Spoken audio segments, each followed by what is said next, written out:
Hi team, Snowflake Dan here with you. Today we're going to be showcasing how to take some data that's inside of Snowflake and add a Streamlit application and then package that up into a native app so that we can share it across multiple users and multiple other accounts. So to begin, what we'll want to do is we can see that there's a tutorial on the page. We'll want to download the code from it because we're going to be using some of the files from this. Now the next part is we're going to start up a worksheet and we're going to copy this code over. So we'll head over to Snowflake, we'll paste this code in, I'll change my database, and the first thing we'll want to do is run the first half of the block. What this is going to do is it's going to create what's known as a package, and a package is kind of like its own Snowflake environment into itself. We can create roles, schemas, different things inside of there so that we can share that later with other people. Now, what does that look like from a database perspective? If I hit refresh, we can see here we've got a Snowflake app package, and what we'll want to do, since we're going to have to add our files into this core schema and into the stage files that we've created, we'll want to go to that core, stages, files, and then we'll open up that stage. We can enable directory tables. This just means we could see the files, and we'll want to add our files. Now for this first part, what we'll want to do is actually add the code from the v1 zip file. Now why v1 and not go to the end? It's just because it keeps it simple and understandable. So here we've got a setup.sql file. This is where our stored procedure is going to be kept. Additionally, we have a manifest file that talks about our application. And then we have a README, which is just a basic README. So we'll upload all of those files, and then we'll head back to our worksheet. So now what we'll want to do is create an application from our package using the files that come from that stage. So let's run that. And then now we can see if we do a quick refresh on the left-hand side menu, we have an actual application. This is the application your users would see if you shared this to them. So if we wanted to, we can actually open up that application. You'll notice that there's a resource schema that's related to our setup.sql file, which has created a resources schema. Inside of there, we've got a procedure, and this procedure is what we're going to call on. So again, we're going to go back to the worksheet, call that procedure, and you'll notice that because we called the hello procedure, we got back hello Snowflake. And the reason for that is because it's a very simple stored procedure. The point of this first tutorial is just to show you how the process works, and also you could read the files in the most simplistic way possible to understand how it all works.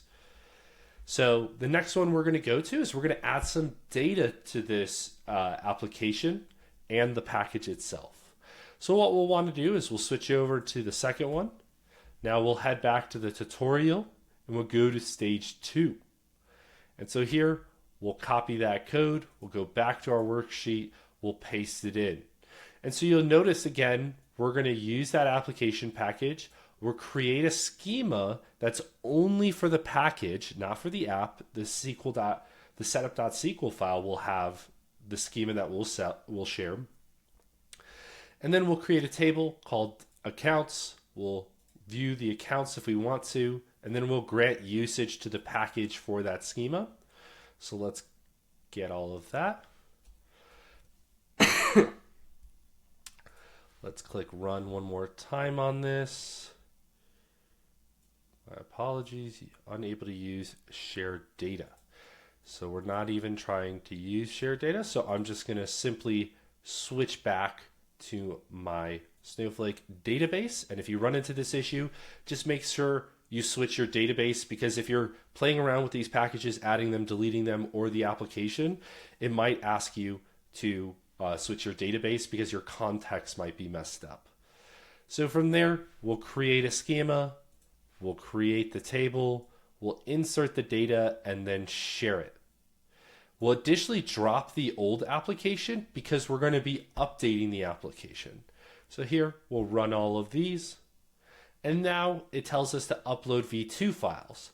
So again, we'll go to the application package, we'll go to core, we'll go to stages, we'll go to files, and we'll reopen that up. Now, again, what we'll want to do is click Add Files. We'll open up the uncompressed v2 inside of our files, and we'll add those over.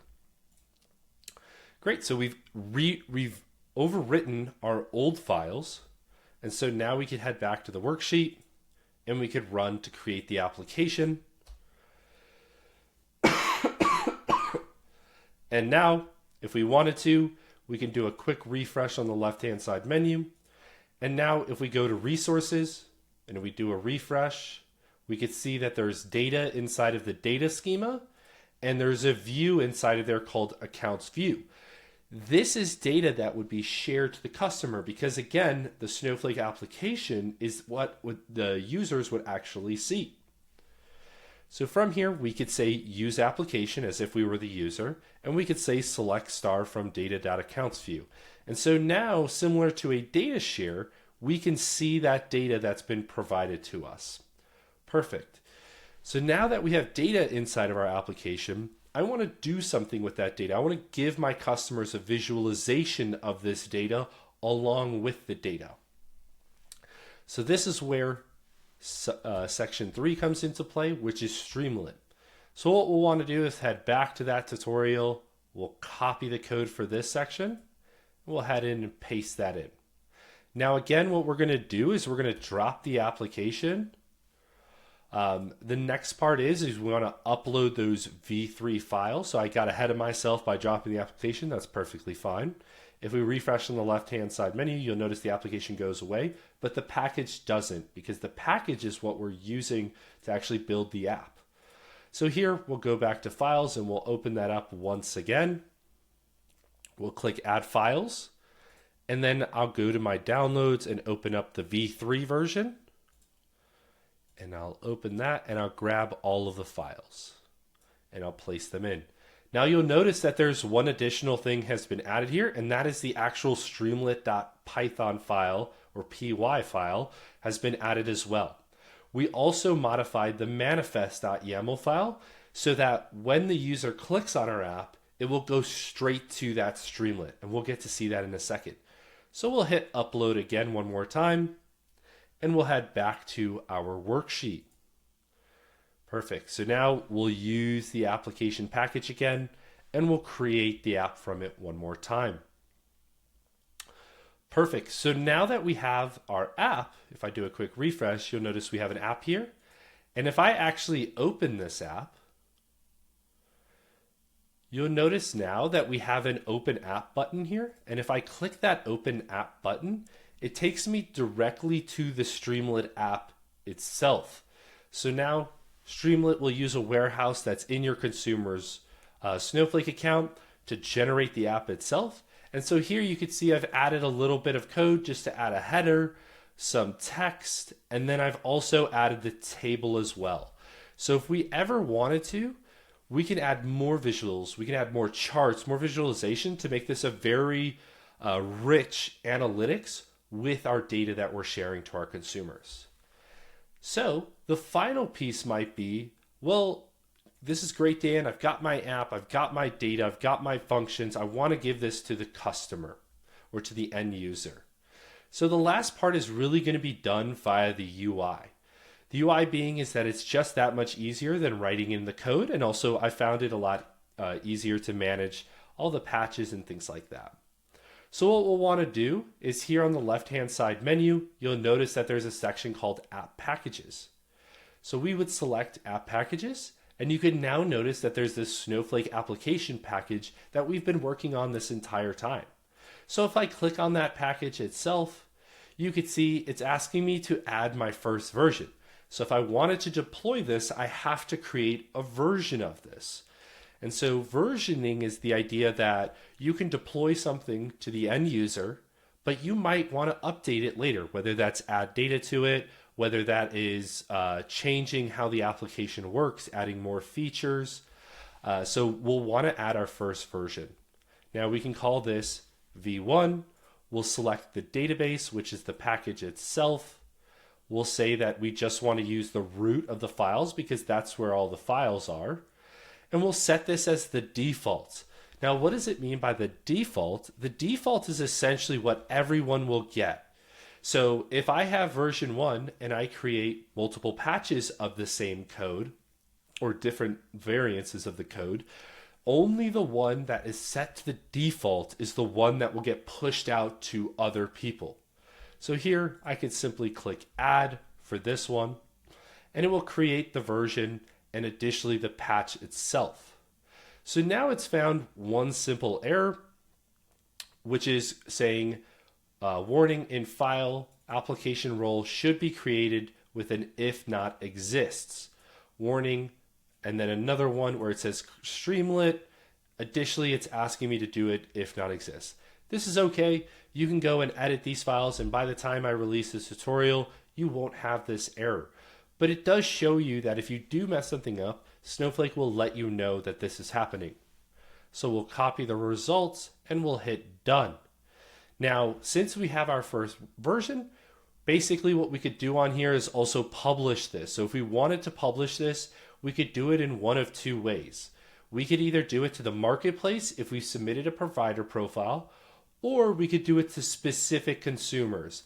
By specific consumers, what we mean is that if you want to private share this application with someone, you just have to give it a name, you click next, you give it a description here, you select what you want to share, which is the actual package itself, and then you could simply add that person. So here we'll go through, we'll click the package, we'll give it a description like Daniel, and then we could say who should be shared this. So when we go to ask the customer, hey, what do I need to share this with you? You just need the data sharing account identifier. That you can get from going to the bottom left-hand menu and selecting your account and viewing the details and copying that account identifier or data sharing account identifier. So here I already know of one because I own it. My apologies, it's a dot. And so here you could see I want to share it with my primary account. So I would click on that. You can always add more people as well. You could also send notifications when it's been fulfilled. Additionally, even if that consumer is in another region or cloud provider, this approach will share that with them. It will replicate it and it will share it to their region as soon as they click the Get the App button. So here we'll simply click Publish. And since that primary account is on the same region of mine, it's immediately available to them. So all the user would have to do is simply go to their private sharing section. It will showcase the app here at the top area as you sharing it, and they'll simply click the Get Data button or Get Application button. So that's deploying, creating, deploying, and using a traditional native app. If anyone has any questions, feel free to reach out or add an issue to the GitHub. Thanks for watching. Bye-bye.